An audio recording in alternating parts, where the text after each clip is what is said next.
Hello అండి, అందరికీ నమస్కారం. Welcome to my channel. ఎవరైనా నా వీడియోస్ కొత్తగా చూస్తున్నట్టయితే నా ఛానల్లో పీసీఓడి రిలేటెడ్ కంటెంట్ అంటే నా healthy life style and vlogs అయితే షేర్ చేస్తున్నానండి. ప్లీజ్ అండి తప్పకుండా లైక్ చేసి సబ్స్క్రైబ్ చేసుకుని సపోర్ట్ చేయండి. ఈ వీడియో ఓన్లీ కుకింగ్ టైంలో షూట్ చేసిందండి. అంటే ఒక పక్క వంట చేసుకుంటూ చిన్న చిన్న పనులు ఏం చేసుకుంటానన్నది ఈ వీడియోలో ఉంటుంది. ఇక్కడ నేను పప్పు సొరకాయ చేస్తున్నానండి. పప్పు అయితే మార్నింగే నానపెట్టేసుకుంటాను నేను మధ్యాహ్నం చేయడానికి. సో అందులోనే పసుపు, వాటరు, పచ్చిమిర్చి, ఆనియన్, అలాగే సొరకాయ ముక్కలు అయితే వేసేసుకుని ఒకేసారి కుక్కర్ పెట్టేశాను.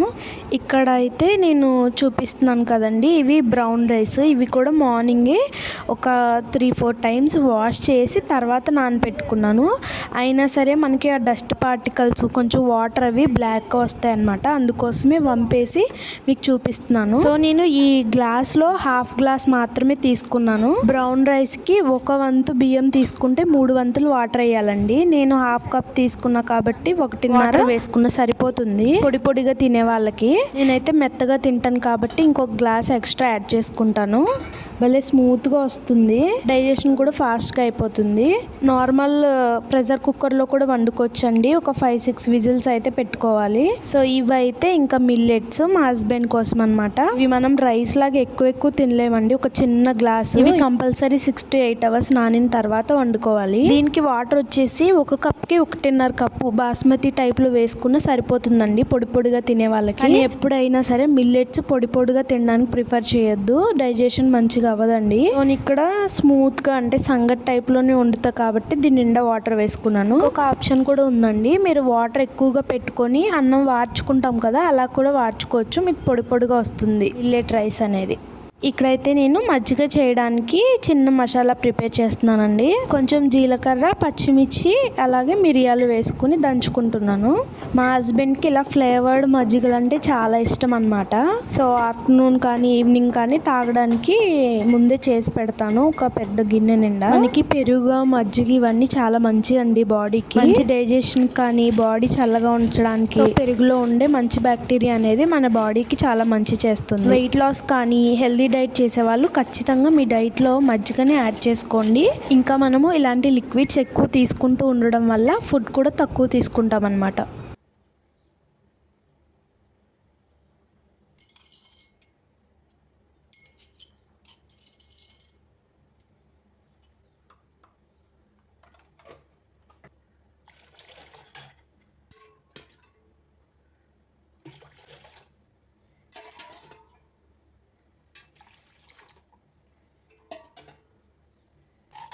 సో మీలో ఎంతమందికి ఇలా కవ్వంతో మజ్జిగ చిలకడం అంటే ఇష్టమో చెప్పండి. నాకైతే చాలా ఇంట్రెస్టింగ్గా అనిపిస్తుంది. మీకు ఇంకో విషయం తెలుసా, ఈ పనిలో మనకు తెలియకుండానే మన బాడీకి ఒక మంచి జరుగుతుందన్నమాట. మన అరిచేతులు అలా రబ్ అవుతూ ఉండడం వల్ల బ్లడ్ సర్క్యులేషన్ మంచిగా అవి బ్లడ్ ప్రెషర్ అలా ఉన్న వాళ్ళకి కంట్రోల్ అవుతుందంట. సో ఇక్కడ మిల్లెట్ రైస్ ఉడుకుతుంది చూడండి. మీరు ఈ టైంలో కావాలంటే అన్నం వార్చుకున్నారనుకోండి, మనకి అది పొడి పొడిగా వస్తుందన్నమాట రైస్. ఇక్కడ నేను క్యాబేజీ ఫ్రై చేయడానికి కట్ చేస్తున్నానండి. క్యాబేజీ గురించి తెలుసా, అసలు మనకి క్యాబేజీ అనేది లీవ్సే అండి, ఆకులు.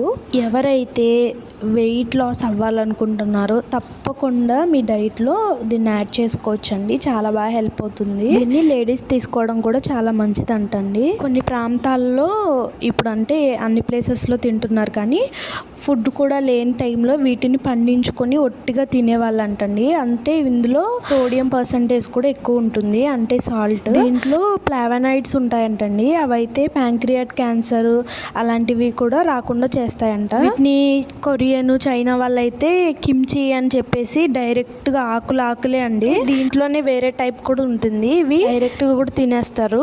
సో దీంట్లో హెల్త్ బెనిఫిట్స్ అయితే చాలా ఉంటాయి, కానీ ఇందులో సోడియం పర్సంటేజ్ ఉంటుంది కాబట్టి థైరాయిడ్ ఉన్న వాళ్ళు అవాయిడ్ చేయాలని చెప్తారు డాక్టర్స్. వెయిట్ లాస్కి ట్రై చేసే వాళ్ళు సలాడ్స్ లాగా ప్రిపేర్ చేసుకుని తినొచ్చండి. సో దీన్ని డైరెక్ట్గా ప్రిపేర్ చేసుకోవడం కంటే కూడా కొంచెం సేపు వేడి నీళ్ళు ఉడికించుకొని, లేదంటే వేడి నీళ్ళలోనే కాసేపు వేసేసి ఒక 2-3 మినిట్స్ పక్కన పెట్టామనుకోండి, కొంచెం వేరే టైప్ ఆఫ్ స్మెల్ వస్తుంది కదా, ఆ స్మెల్ కూడా రాదనమాట.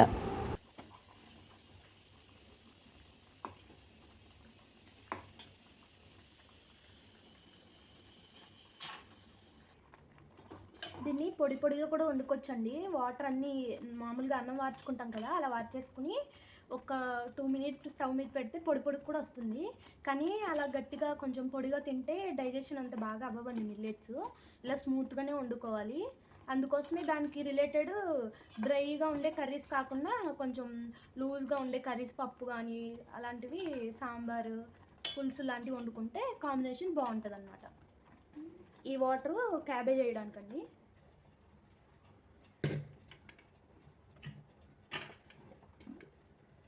సో ఇక్కడ నేనైతే పప్పు సొరకాయ చేస్తున్నాను కదండి. నేను ఎటువంటి పులుపు యాడ్ చేయట్లేదు, అంటే చింతపండు అలాంటివి. చాలా లైట్గా ప్రిపేర్ చేస్తున్నాను అనమాట. సొరకాయ ఎక్కువ వేసి మరీ పేస్ట్లా కూడా ప్రిపేర్ చేయట్లేదండి, నార్మల్గానే. సో ఇర్రెగ్యులర్ పీరియడ్స్ కానీ హెల్దీ వెయిట్ లాస్కి ఇలా ట్రై చేసే వాళ్ళు చింతపండును కూడా కొంచెం అవాయిడ్ చేయడం మంచిదండి. చింతపండులో మనకి యాసిడ్ ఉంటుంది కదా, అది ఏమవుతుందంటే మన డైజెస్టివ్ సిస్టంలో ఉండే గుడ్ బ్యాక్టీరియాని సర్వైవ్ అవ్వకుండా చేస్తుందంట. ఇంకొకటి జీర్ణాశయ గోడలకి ఆ యాసిడ్స్ అనేవి, అంటే మనం మసాలాలు అవి ఎక్కువ తిన్నా కూడా జరిగేది ఇదేనండి. గోడలన్నీ రప్చర్ అవుతూ మెల్లగా గ్యాస్ట్రిక్ ప్రాబ్లమ్స్, తర్వాత అల్సర్స్ ఇవన్నీ వస్తాయండి. So healthy digestions, gut problems ఉండకూడదంటే చింతపండుని కొంచెం అవాయిడ్ చేయడమే మంచిది. సో వేడి నీళ్ళల్లో కొంచెం సాల్ట్ వేసేసి క్యాబేజ్ వేసేసి కాసేపు ఉంచానండి. క్యాబేజ్ సాఫ్ట్ అవుతుంది కాబట్టి త్వరగా వేగిపోతుంది. ఇంకొకటి స్మెల్ అనేది రాదనమాట. ఇక్కడ ఒక పక్క పప్పు తాలింపు వేస్తున్నాను. నేను ఆయిల్ ఏమి మరీ అంత ఎక్కువ వాడనండి, అలా అని చెప్పి అస్సలు తక్కువ వాడను. మన బాడీ బిల్డింగ్ కానీ మైండ్కి ఎనర్జీ రావడానికి వీటన్నిటికీ ఆయిల్స్ కూడా మన బాడీకి అవసరమేనండి. కాకపోతే కొంచెం తగ్గించి వాడుకోవడం మంచిది.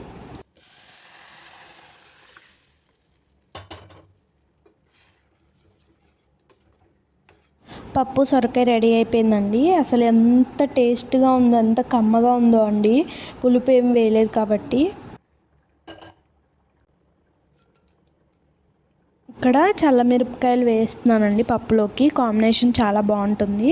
నార్మల్గా అయితే నేను అవి తిన్ను, కానీ అవి అమ్మ చేసి ఇచ్చారనమాట. అస్సలు కారం లేవండి, చాలా కమ్మగా బాగున్నాయి అనమాట. సో ఇక్కడ నేను క్యాబేజీ కొంచెం ఎక్కువ ఫ్రై కాదండి, చాలా ఫ్రైలా చేస్తున్నాను. కారం యూజ్ చేయను కాబట్టి కొంచెం 2-3 పచ్చిమిర్చి, అలాగే ఉల్లి సన్నగా కట్ చేసి వేసుకున్నాను. వేగిన తర్వాత కొంచెం కరివేపాకు, సన్నగా కట్ చేసుకున్న ఆనియన్స్ వేసుకుని కొంచెం ఫ్రై అయిన తర్వాత ఒక 1/2 స్పూన్ అల్లం వెల్లుల్లి పేస్ట్ యాడ్ చేసుకోండి.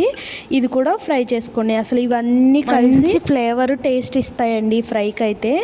సో ఇక్కడ మనము వేడి నీళ్ళల్లో వేసి తీసిన ఈ క్యాబేజీ అయితే వేసేసుకుంటున్నాను. ఇప్పుడు కాసేపు హాట్ వాటర్లో ఉంది కాబట్టి చాలా త్వరగా సాఫ్ట్గా అయిపోతుంది అనమాట, అంటే త్వరగా ఫ్రై అయిపోతుంది. ఇలా వేడి నీళ్ళు వేసుకోవడం వల్ల క్యాబేజీలో, కాలీఫ్లవర్లో ఎక్కువ ఫంగస్ ఇలాంటివి ఉంటాయి కదండి, చిన్న చిన్న పురుగు పెస్ట్లు అలాంటివి ఉన్నా కూడా అంతా పోతాయి అన్నమాట. సో ఇందులో కొంచెం సాల్ట్, పసుపు వేసేసుకుని, సాల్ట్ తగ్గించి వేసుకోవాలండి క్యాబేజీలో, ఎందుకంటే ఆల్రెడీ అదే కొంచెం సాల్ట్గా ఉంటుంది కాబట్టి. సో ఇప్పుడు మూత పెట్టి కాసేపు మగ్గిస్తే సరిపోతుంది. ఇక్కడ రైస్ చూడండి, బ్రౌన్ రైస్. మనకి వీడియోలో కలర్ కరెక్ట్ కనిపించట్లేదండి. సో చూడ్డానికి పొడి పొడిగా ఉంటుంది, ఇలా పట్టుకొని చూస్తే మెత్తగా ఉంటుంది అనమాట. అలా కుక్ చేసుకుంటా నేను. ఇక్కడైతే పపాయ కట్ చేస్తున్నానండి. మేము మొన్న బయటకు వెళ్ళినప్పుడు ఒక విలేజ్ దగ్గర తీసుకున్నాం అనమాట. అసలు ఎంత బాగున్నాయో, అంటే చూడ్డానికి ఏమో గట్టిగా ఉన్నాయి, కట్ చేయడానికి ఈజీగా వస్తున్నాయి, పేస్ట్లు అలా కాకుండా. కానీ అసలు ఎంత స్వీట్నెస్ ఉందో అండి. మరీ పెద్దవి తీసుకుంటే కట్ చేసుకుని అలా ఫ్రిడ్జ్లో పెట్టుకోవాలండి. అలా కాకుండా కొంచెం చిన్న చిన్నవి తీసుకుంటే ఎప్పుడప్పుడు తినేయచ్చు అనమాట. ఇవి మందు ఏం వేయకుండా డైరెక్ట్ పెంచినవి, అంటే పపాయాలు త్వరగానే పెరుగుతాయండి, అంత ఎఫర్ట్స్ పెట్టక్కర్లేదు, అంటే ఎక్కువ మందు అది కొట్టక్కర్లేదు అని విన్నాను నేనైతే. మరి నాకు తెలీదు. చూడ్డానికి అంత తెల్లగా కనిపిస్తుంది కదా, కానీ ఎంత స్వీట్గా ఉందో అండి.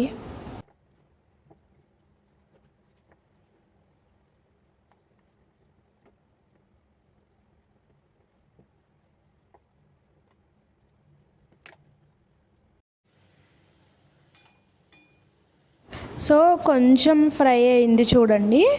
మరీ బాగా ఫ్రై అవసరం లేదండి, ఇలా ఫ్రై అయితే సరిపోతుంది. తినలేరు అనుకుంటే ఇంకొంచెం ఆయిల్ యాడ్ చేసుకుని ఇంకా ఎక్కువసేపు ఫ్రై చేసుకున్నారనుకోండి ఇంకా సూపర్ టేస్ట్ ఉంటుంది. ఇప్పుడు నేను ఏమేమి యాడ్ చేశానో అవి మాత్రం యాడ్ చేసి ఒక్కసారి ఫ్రై చేసుకొని తినండి, సూపర్ ఉంటుంది టేస్ట్.